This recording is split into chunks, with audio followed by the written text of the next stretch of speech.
সবচেয়ে বিতর্কিত ফাইলগুলো পুড়ে গেছে বললেন রিজভী।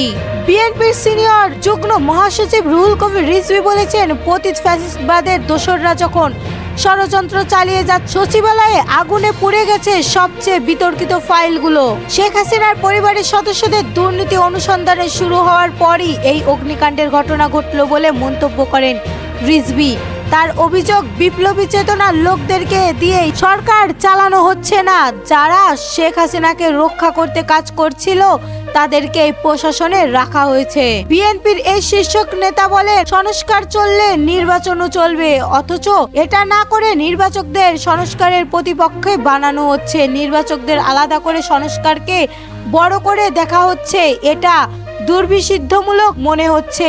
শুধু সংস্কারের কথা বললেই মাইনুদ্দিন ও ফখরুদ্দিনের কথা মনে পড়ে। তিনি আরো বলেন, যারা জনগণের ভোটকে ভয় পায় ও যারা ঘোলা পানিতে মাছ শিকার করতে চায় তারাই আনুপাতিক ভোটের কথা বলছে। শেখ হাসিনা ও তার দোসরদের নথি চাওয়ার পরে সচিবালয়ে আগুন। শেখ হাসিনা ও তার দোসরদের নথি চাওয়ার পর সচিবালয়ে ভয়াবহ আগুন লাগা ও অনেক নথি পুড়ে যাওয়ায় দেশের মানুষকে ভাবিয়ে তুলছে বলে মন্তব্য করেছেন বিএনপির সিনিয়র যুগ্ম মহাসচিব রুহুল কবির রিজভী। রিজভী বলেন, চারিদিকে ভিন্ন ঘটনায় আমরা ভয়ার্ত, ব্যক্তিগতভাবে নয় রাষ্ট্রীয়ভাবে ভয়ার্ত। আমরা এর আগেও দেখেছি, যখন কোনো মন্ত্রী সচিবের বিরুদ্ধে জনগণের প্রতিবাদ আসে তখনই সচিবালয়ের ফাইল গায়েব হয়ে যায়, আগুন লেগে যায়। বিএনপির জ্যেষ্ঠ এই নেতা বলেন, গতকালই সংবাদপত্রে দেখেছি অন্তর্বর্তী সরকারের কয়েকটি গুরুত্বপূর্ণ নথি চেয়ে পাঠিয়েছেন। নথি চাওয়ার পর আগুন নিয়ে জনগণের মনে বিরাট প্রশ্নে দেখা দিয়েছে। সচিবালয়ের আগুনের ঘটনায় উচ্চ পর্যায়ে একজন নিরপেক্ষ ব্যক্তিকে নিয়ে একটি তদন্ত কমিটির গঠনের দাবি জানায় রিজভী। আলোচনা সভায় আরো বক্তব্য দেন বিএনপির স্থানীয় কমিটির সদস্য নজরুল ইসলাম খান, চেয়ারপারসনের উপদেষ্টা পরিষদের সদস্য হাবিবুর রহমান হাবিব প্রমুখ। উল্লেখ্য, ফায়ার সার্ভিসের তথ্য অনুযায়ী তারা সচিবালয়ের আগুন লাগার খবর পাই গতকাল বুধবার দিবাগত রাত 1:52। জামাতের ইসলামীর নামে বাংলাদেশ রাজনীতি করা উচিত নয়। জামায়াত ইসলামের নামে বাংলাদেশের রাজনীতি করা উচিত নয় বলে মনে করেছেন লেখক, কবি ও রাজনৈতিক বিশ্লেষক ফারহাদ মজহার। কেন তাদের এই নামে রাজনীতি করা উচিত নয়? বাংলাদেশের স্বাধীনতা তাদের ভূমিকা।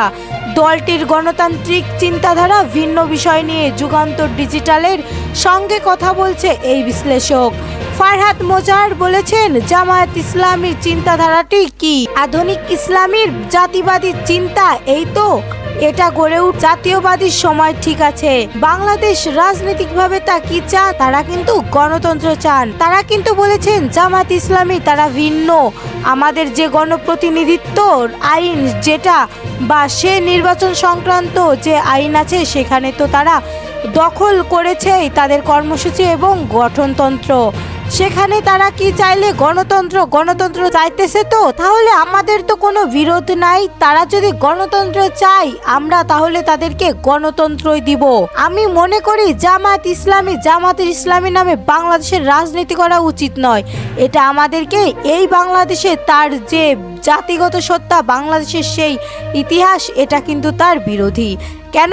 কারণ জামায়াত ইসলামী বাংলাদেশের স্বাধীনতার লড়াইকে সার্থক করে নাই, এই নামে তারা করেনি। ফলে আমি জামায়াত ইসলামীর যারা নেতা আছেন, তাদের যারা সদস্যরা আছেন বিনিময়ের সঙ্গে, তাদেরকে বলবো অবিলম্বে তারা যেন এটার নাম বদলায়।